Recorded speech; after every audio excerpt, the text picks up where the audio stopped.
APPE set exam dates, hall ticket డౌన్లోడింగ్తో సహా మొత్తం కూడా బయటికి రావటం జరిగింది.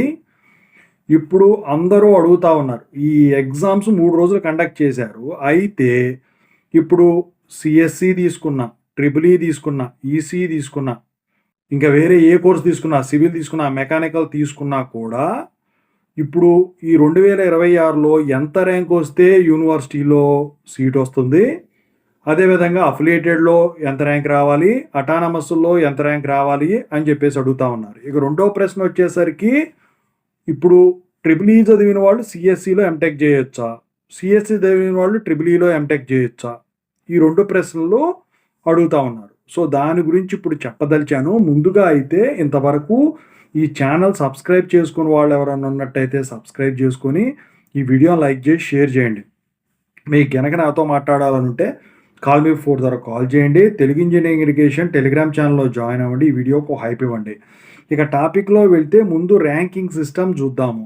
2026లో ఇప్పుడు పీఈ సెట్ రాశారంటే ర్యాంకులు ఎలా ఉండాలి? ముందుగా వచ్చేసరికి ఏంటంటే పీజీ సెట్ కౌన్సిలింగ్ కన్నా ముందు ఈ ఎంటెక్, ఎంఫార్మసీ సీట్లు భర్తీ అనేవి వచ్చేసరికి గేట్ ద్వారా జరుగుతాయండి.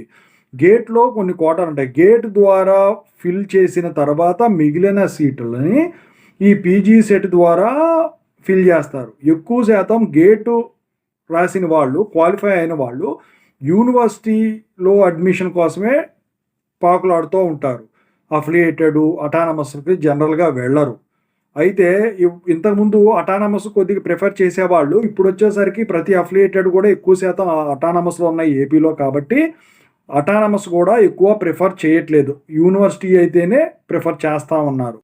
సో ఇది ఒకటి గుర్తుంచుకోవాలి మీరు. అయితే ఇక్కడ ఏంటంటే ముందుగా నేను చెప్పొచ్చేది, ఈ ర్యాంకుల గురించి చెప్పబోయే ముందు, ఫర్ ఎగ్జాంపుల్ ఇప్పుడు ట్రిపుల్ ఈ తీసుకున్న వాళ్ళు వేరే బ్రాంచ్లోకి వెళ్ళొచ్చా, ట్రిపుల్ ఈ తీసుకునే వాళ్ళు వేరే బ్రాంచ్లోకి వెళ్ళొచ్చు. ఎందుకంటే ఎలక్ట్రానిక్స్, ఎలక్ట్రికల్ ఉంది. ఇది కాకుండా సిఎస్సి బ్రాంచ్లో కూడా పోవచ్చు. అది కూడా మీరు టీచింగ్లోకి వెళ్ళాలనుకుంటే మాత్రమే ఆ బ్రాంచ్ షిఫ్టింగ్ అనేది పెట్టుకోవడం మంచిది. లేకపోతే దానికి సంబంధించిన సబ్ బ్రాంచ్ ట్రిపుల్ ఇది ఏదైతే ఉంటుందో ఎంటెక్లో అది జాయిన్ అవ్వటం మంచిది. అలాగే మెకానికల్ వాళ్ళకు సిఎస్సి సైడ్ వెళ్ళొచ్చు, కానీ ఈసీ ట్రిపుల్ ఈ సైడ్ రావడానికి ఉండదు.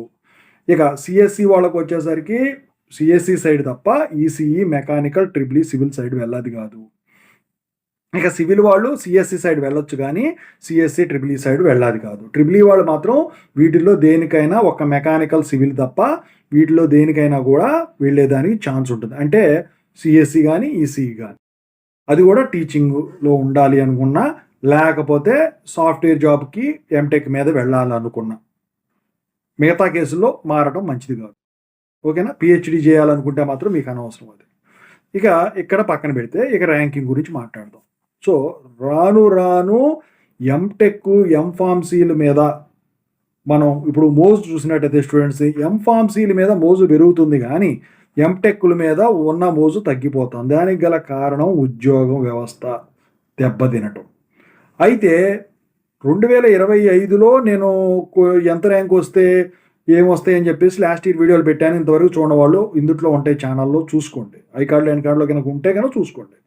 అయితే మరి 2026లో వచ్చేసరికి ఎలా ఉంటుంది? క్రేజ్ తగ్గిపోయింది కాబట్టి ఒకటి చెప్తానండి, యూనివర్సిటీలో ఏ బ్రాంచ్ అయినా కానివ్వండి సీట్ రావాలంటే మాత్రం పోయిన సంవత్సరం లెక్క ప్రకారమే ర్యాంకు రావాల్సి ఉంటుంది. ఆ వీడియోలు చూడండి, అది ఎంత రావాలి ఏంటి అని చెప్పేసి.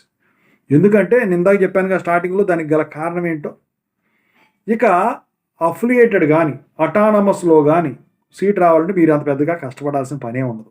పీఈ సెట్ ద్వారా అయితే వేలల్లో వచ్చినా కూడా మీకు సీట్ వస్తుంది. ఎందుకంటే అటానమస్లో అఫిలియేటెడ్ అన్నీ ఈక్వల్ అయిపోయినాయి. ఇక స్టూడెంట్స్ ఎవరో కూడా ఎంటెక్ల మీద అంతగా పెద్ద మోజు చూపెట్టరు. ఎందుకంటే బీటెక్తోనే ఆపేద్దాం. కొంతమంది అయితే బీటెక్ను కూడా వదిలేసి వెళ్ళే పరిస్థితులు ఉన్నాయి. దానికి గల కారణం ఉద్యోగాలు రాకపోవటం. అయితే ఇక ఎంఫార్మసీ అంటారా, దాని మీద క్రేజ్ ఉంది కాబట్టి అది చేసుకుని చాలామంది కూడా జాబులకు వెళ్ళిపోతున్నారు. ఫార్మసీ ఏం కాలేదు కాబట్టి.